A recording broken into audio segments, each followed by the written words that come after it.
Why do I want to say daddy's back? Why do I want to say daddy's home? What a strange urge. Is that something you all say? Or is that just me thinking I'm daddy? Either way, I don't think that this is part of the reading, but I did miss you guys dearly, truly, dearly. Starting off today, I have an odd tarot card. And it didn't make sense to me for a second with everything else I pulled. I'm going to try to make sense of it in the description as always. Always be sure to read my description. I also probably am going to gush about how much I missed and love you guys. So check that out. But today, this tarot card, it came with like a quote that keeps repeating. There's interesting quotes here in my head. Repetitive quotes. You guys might say the same thing, hear the same thing. There's a lot of word emphasis here today. So the quote is, "It's not that deep." It's not that deep. I personally don't like this quote. It feels dismissive. This is like someone invalidating someone who feels deeply or is sensitive. But this seems like it could be relevant to you in some way. People could say this to you a lot, or you could feel similarly about what I mentioned about how dismissive it is to say something like that. This could also just be a silly thing you say. It's not that deep, girl. There's implications of it in this reading, though. There's a larger theme, I think, with the energy. This reading just is, maybe it's because I took a break. It's putting a lot of weird things together I would not necessarily put together. So I might have to take a pause and break with all of this here. But overall, I would say, if we're determining who this message is for, because that's why you're here, it looks like if you feel there's no crisis happening currently, okay? There's nothing dramatic. There's nothing serious going on. You can't pinpoint something, but there is a situation in your life right now that requires constant adjustment from you in some way under the surface. From the outside, this situation could appear what looks like simple. It could look like not that deep. If they observed you, or if you observed yourself, you would probably dismiss it and say, what is your problem? This is simple. You have an easy life, okay? But your inner world, something is not simple here. There are layers here. There's complexity here. And the confusing part of this reading is what your outside perspective is doing, what hearing that dismissal of it's not that deep, it's not that deep, it's not that deep, what that's doing to your psyche at this time. It's causing you to kind of question your reality or look at it through a distorted lens. So there are feelings of, am I overcomplicating this? Should this just be easy for me? Why is this challenging for me? What is my problem? And so I think this is for a very small subset of people. This is for people, the collective that is existing between a space. They are between endings and they are between beginnings, but they're not fully living in either of those spaces yet, okay? So when people look at where you're living, they label it as easy, as not that deep. But it's actually the hardest space you've ever been in because there's no clear label. And so if that sounds like your current reality, welcome to your reading. Okay, I had to look up what to even label this energy as because I had no idea. But there is a term that fits what I'm feeling. And what comes through here is relational continuity. And this is immediately why I was like, wow, this reading is dense. It's interesting to me because it's not even a term I'm necessarily familiar with, but I'm familiar with the energy, and you probably are too. If you're not familiar, it's basically this term, what I'm calling relational continuity, is like basically connections or people in your life. They don't require a backstory from you. These are people who know you. They don't need you to explain where you come from, who you are, what you've been through, the deeper parts of yourself. And this is the main energy of this reading. And it's very important for you right now in where you are, because what I'm seeing is there's a deep craving to this type of connection in a way that would relax your nervous system. It could be conscious or unconscious. You may not even realize that you are rejecting certain connections in your life because they require so much story or so much information from you. But I'm seeing the people around you right now are the opposite of this, in the sense where you cannot just pick up and go with them. You have to explain explain everything and anything. These people around you currently, they need a lot of context. They need a lot of explanation. You have to go back and say it again 6 different times, 6 different ways. And it's kind of isolating you in this very strange way because you don't have the energy right now to give the walkthrough to that backstory. You don't have the energy right now to explain and re-explain. And you feel that deeply. And so you're kind of like avoiding having to articulate, having to explain to these people around you. And I see this being because you've simply lived a very dense life. There is a lot in this story. It's not just that you could simply say, this is my past, and now you understand. It needs a summary, or it needs a person that would just get it without a summary. And so you can't just say, oh yeah, here I am, get it all.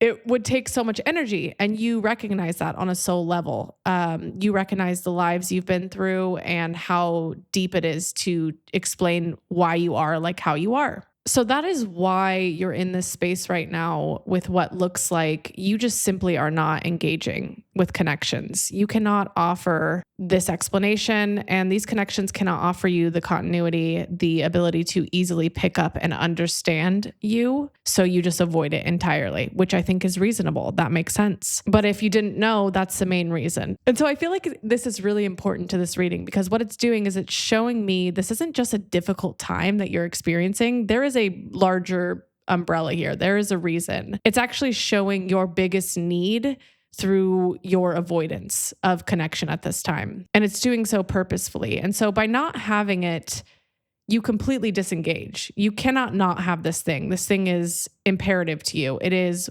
why you connect. It is the reason in which you stay in things much longer. Is if this person can offer this quality to you, it doesn't matter how bad they are. You don't care about anything else. This is your highest quality.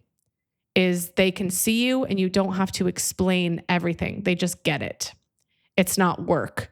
You don't have to go back and articulate. And I feel like the reason this is so important to you is you have to do this in so many other ways. Is comfort, safety, and connection to you just look like this, where you don't have to keep re-explaining and someone gets it. So in other words, if that wasn't clear, you need people in your life that you do not have to tell your entire backstory to. And you don't have to keep explaining it. You don't have to keep going back, re-explaining it in a new way so they get it. This is critical for connections to you. I can't say this enough. This is like the biggest theme here. It is why you stay with people who hurt you. It is because they offered you this understanding that relaxed your nervous system in a critical way that you look for, that you seek. And so there is something really important about not telling a backstory. There's something really important here about looking for that relational continuity. And it seems because you're in this unique space where, quote unquote, it's not that deep, it's confusing because there's no visible crisis here. You're not destroyed. Nothing bad has happened. Outside looks very simple, non-problematic. And so because there's no point for you to point at and say, this is why you're having a hard time, this is the issue, it makes the space even more complicated for you. And so I think I'm speaking to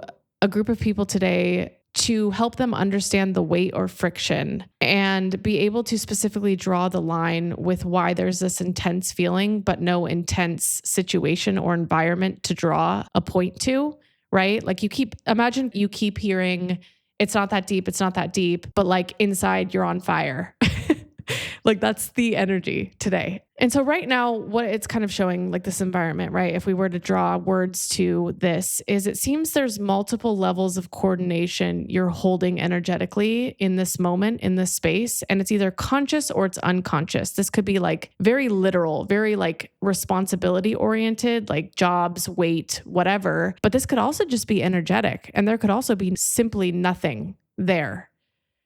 And so what's really happening from the energy around you is Saturn right now is pushing you. It's holding you more accountable, but the conflict is you have less defined in the meantime. So you're in this weird space where you're being pushed to be more accountable. Saturn is like the planet of like responsibility, structure, moving slowly. And yet you're in this space where nothing's clear. So you're like trying to build a foundation Very interesting. Very, very interesting. What this could look like in real life, if I were to draw examples to it, is like you're living somewhere temporarily while building something long term in your mind, but you cannot fully settle where you're at. There's no ability to like ground in that space. Or this could be like earning income in a way that works right now, but doesn't represent where you're ultimately going. You're just doing it in a way to sustain a lifestyle that you want now, okay? A feeling that you want now. There's a lot of ways this could honestly show through, but I think the density here is what's making it hard to articulate. I just feel like really what's happening here is because Saturn is pushing you to define something and this space you're holding is unclear, there's conflict here. So there's a huge disconnect between how you're feeling with that friction and how others feel about what you're doing. Because what you're actually doing and holding from an energy standpoint is much more than what it looks like. And so from the observational standpoint, people are looking at you like it's silly, it's empty. What are you tired about? What are you feeling heavy about? And so they can't really grasp or understand that. And I think this next part is going to highlight for you more in some way because Spirit wants to clearly explain how you're going to keep being dismissed in this space. And there's a call to do something or see something clearly through that dismissal, almost like that dismissal is telling you the opposite. They're going to keep dismissing it because it is actually way more valuable, way more intense than a lot of people can see or conditional society would be able to define. Some of you could be very, very, very much struggling with focus lately. And this comes up for me a lot when I'm presented with the collective sharpening their goals and focus, which makes sense for the new year. But whenever the collective sharpens goals or forms pressure for something, like you're narrowing in on something, the less you're able to really focus on it, it somehow does the opposite. Like that pressure makes it harder to move forward. And that's what I'm feeling is like you've either defined something, you're trying to define something, and as a result, focus is becoming that much more challenging. Trying to combine everything that's really come through here today, this really dense reading is focusing on this space you're in that is clearly unable to be named by yourself and by others. And because it's not clear, it's going to keep being dismissed as not that deep, not that complicated, not that hard, unimportant. And that's going to put you in a state of wanting it to pass quickly, right? Because our brains are wired for novelty. We want it to be deep and complicated and memorable. And so you're wanting this to move quickly. Like this is just an empty nothingness space of in between. I want the beginning. I want the ending. I want the drama. It's almost like this focusing thing that came up is saying something in a parallel way. For example, when you're so focused on a goal that in the meantime, you cannot see that your focus is actually making your attention worse to reach that goal. The same is true here is like this dismissal space where you and others are saying this space is not that deep. It's not that important. I'm waiting for the next space. The more you do that, the more the space lingers and demands you to view it accordingly, demands you to give it its presence. Because the space is just not able to be viewed by common thought as it should be. It's almost like Spirit is asking you to not dismiss it, to see it for its true importance, even though others can't, and sometimes you don't want to either by a natural instinct, right? Because what I explained, like we want novelty, we want it to be deep and emotional, and we want an ending, a beginning, a clear line. And so your instincts are going to fight this space every step of the way. But it's the exact opposite that makes this space pass quicker. So going back to this relationship continuity, this feeling of deep intolerance for relationships that do not know your backstory, that you have to explain, that you have to work hard to clearly articulate to other people. This is important right now because this is exactly the shift that is coming up for you, and why it keeps being shown to me is this relationship edge. There is a notable shift in this area and it keeps coming through. It's actually coming through with a number. This is random too. I'll get into the number, but like repetition could be very important. If you are hearing the same message over and over again, that is not a sign that the message is faulty. That is a sign that it is actually more important. So redundancy is very important. But a number, I hesitate with a number. I hesitate to give such a hard timeline. I will be writing this in the description, but the number 6 here, very important. It is the number that involves the type of change that's following this relationship, this surrounding space. 6 is very relevant to how that unfolds. And you're kind of in what looks like here, going from connections that feel unbearable because you have to explain yourself, because you have to give your backstory. You have to keep explaining, keep re-articulating. But your upcoming connections will not require that. And it will be a dramatic shift in so many other things that seem unrelated. It's going to ripple outwards into a lot of things. This unbearable dread that you're feeling towards connection is supposed to be guiding you inward at this time. You are meant to feel immense dread. You are meant to feel that dread that is guiding you to, number 1, what your biggest value is. And number 2, Spirit's guiding you inward for a reason right now, to not tolerate these connections that can't give you that continuity. And so once that passes, external environments shift as a result. It's almost like your level of tolerance for connections is, in fact, directly related to where you are in the shifting timeline. It is your mirror. If you want a compass, and the number that I give, which I'll write more about 6 in the description. If you want a compass, your compass is your tolerance for connection.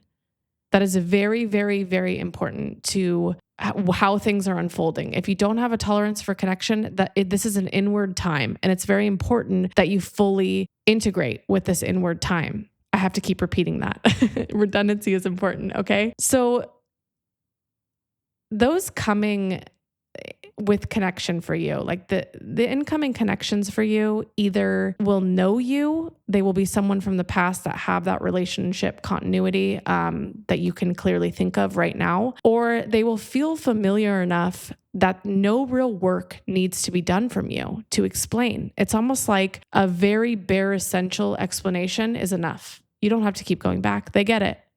And so that is the biggest shift for your energy around you in this timeline that I'm seeing, in this evolution with this number 6.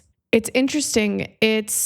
I hate giving a number to things. I really do, but it could be relevant in different ways. Perhaps 6 months, 6 years, but 6 is very critical in revolving around this timeline shift for connections. And I see you're able to, once this dread leaves your system, once your nervous system is able to relax, you begin to see the work that you are doing in this space, because you can't see that clearly right now. That's very clear. Others and you cannot see it. You're trying very hard to see it. It's very difficult. And it's because you're fighting instincts. You're fighting survival by trying to see and understand the depth of something that looks not that deep. So the same really applies here. When you look back in retrospect, when this connection dread fades in the future and you're looking backwards, you begin to see how much you were holding in this space that felt not that deep. You begin to see how deep it actually was. And you begin to see why others were labeling it as not that deep. That was important to it, like almost like they were a challenge, they were a test in this space. It's actually truly the most challenging in-between space that you will navigate in your timelines, because you are very much used to defined endings, defined beginnings, but this one just has ambiguity. It just has lack of clarity. It is just like never ending. And that's causing this perception that nothing is happening when everything is happening and you are holding way more than you realize. I think another part of this message is you just won't be able to see that clearly until you look back on it. I think this message is trying to articulate more of the dismissal that's going to be happening in the meantime, not necessarily convincing you, oh, it's so deep right now. So instead, your message today is clarity on all that you're holding, even if you can't see it right now, focusing on not taking the dismissal and rejecting that dismissal. There are several valid paths or responsibilities that are active in your energetic field right now. So nothing can really be ended or chosen until something naturally falls away or shifts for you to expand on. So there's no active path that you will walk forward and make clear here. And that's what's really hard. That's what I mean about holding so much space. You're holding so much is there's an invisible work, an invisible labor that's happening at this time. You are holding active threads at once in your field. Even if you can't see it, that energy is cycling through you on an invisible level. It's like your body is aware of multiple directions at once, and it's managing the responsibilities of that incomplete space, that pending space. So if you can imagine your field having multiple different paths in front of you, your energy is going down those paths and returning to you. It's cycling through that decision, like almost like a decision tree, the only way I could describe it. And so there's an exhaustion that follows this unclear space because of that work you're doing to find that path, to find these connections that are meant for you. And so it looks not that deep because nothing is happening on the outside, but under the surface, like I said, cycling through multiple realities, gathering feedback, there are cycles that are happening on an invisible level, even if nothing's happening in the physical. And it's all preparation. You can't just move forward in the physical without underground, subconscious, psyche, energetic work happening first. So the hard part of this space is you are fighting the urge to force clarity. While this invisible cycling is happening in your field, in your energetic space, and hearing that it's not that deep, it dismisses the struggle and what looks like pushes you for action because you think the struggle you're feeling is not valid. And when you are dismissed and you feel into that dismissal, like that it's real, you begin to fixate or focus on action. So your higher self, it's like your higher self knows to pause. Your higher self knows to not move forward, but your instincts, your human brain is telling you to move. People are dismissing this space. Nothing is happening. There's no novelty. There's no end. There's no beginning. We need to move. And that's the conflict here. That's why it's so dense. That's why you're so at war internally. And so you'll want to keep forcing a resolution. You'll want to keep forcing a direction of some kind. And you'll want to do that because you'll want to validate that this struggle is real. You'll want to do something and have something and hold something and say, look, I wasn't crazy. I was working under the surface this entire time. And that's where this desire to move comes from. That's where forcing clarity is coming from. And so the solution here, or I guess what Spirit is saying is instead of forcing clarity, instead of taking action like your impulses want you to, the work here is to really hold that overlap and allow enough time for it to reveal. And your higher self knows that, but you're really just fighting instincts here. You're really just fighting the dismissal of all around you, testing to see if you're kind of ready for these higher connections and this higher timeline. So hearing that and recognizing this space will keep testing you is important because if you can't see that, you'll start to take those tests as reality, those dismissal as that's real and what I feel isn't. And it's important I keep telling you, I keep redundantly saying, or I keep repeating the same message that dismissal is saying this is actually true. And you're going to keep being dismissed because these are tests.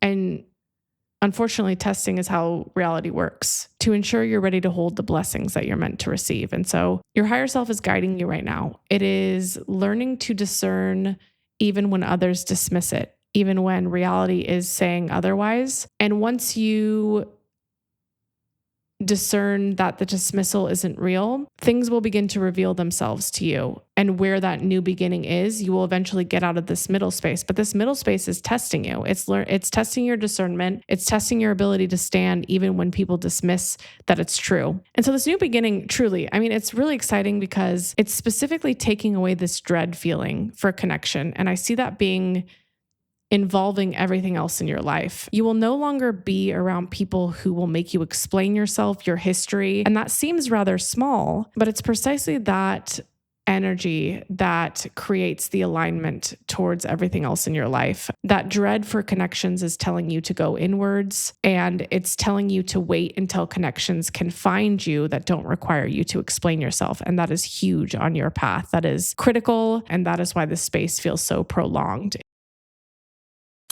I almost just ended it without saying anything, but I didn't want to Irish goodbye you guys too hard because I know some of you are like, it's too real when I do that. So I just want to say I love you guys. Just like words do I even need to say words after that? It's a ridiculous amount, okay? Cheers, friends.